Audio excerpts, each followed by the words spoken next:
Hey YouTube, my name is Carly Pryor. I'm here today to give you a little bit more of a visual representation of what our episode 9 Midback Stability looks like. So in this episode, we're going to be working on strengthening the muscles across your upper back, which are your lower trap, your middle trap, and your rhomboids. These are key stabilizing muscles for the support and health of your shoulders, your neck, and your lower back. So if you like what you see here, you can click the link below and subscribe to the complete episode on our website. So most of us throughout the day, whether you're sitting at a desk, you're driving, you're carrying your kids, you're working out in front of you, what happens is when the arms are forward, you can see how the humerus, this upper arm bone, naturally shifts forward. So what happens across the upper back is the shoulder blades start to move away from my spine. That weakens your mid-back, which is the lower trap, the middle trap, and the rhomboids. So if you're out in this position, there's no way that you can effectively create a contraction across your mid-back. This is because your muscles fire by cross bridges.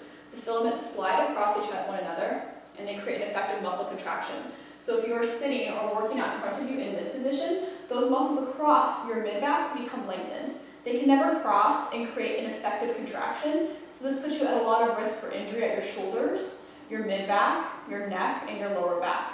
So what can be done about this? So in this episode, we're going to be working to stretch the front of the chest, the pectoralis minor, and the subscap. So it's kind of unfair to ask your mid-back to fire and work if it's fighting against a tight muscle. So if your natural position is to be like this, and I'm asking you to do a row or strengthen your mid-back, there's no way you're actually going to get there because your shoulder is relatively stuck in this position. So in order to give yourself better access to engaging your mid-back, we first start this series by stretching out the pec and stretching out the subscap in order to give yourself a better opportunity to stabilize the upper back. The next thing that we move into is active range of motion. So again, if you give someone a lot more muscle length, it's unfair to ask your muscles to know what to do with that newly achieved length. Likely is that you haven't moved in that range of motion for quite a long time, and so your body doesn't know what to do with that new range of motion, so the next day when you wake up, it's all going to be gone again. So the next thing that we do is we move into some active range of motion exercises to help carry over the newly achieved length in your pecs and in your subscap. Then the last thing that we do is we strengthen the lower trap, the middle trap, and the rhomboids.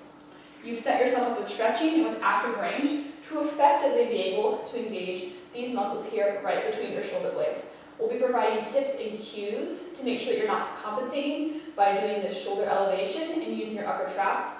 We'll also be giving you cues to make sure that you're not extending to your lower back. It's really easy to compensate to this way when you're starting to work the middle of the back. So I hope that gives you a little bit more of an idea of what this episode will bring to you. If you have any questions, hit the link below, send us an email, and we'd be happy to help. Have a great day.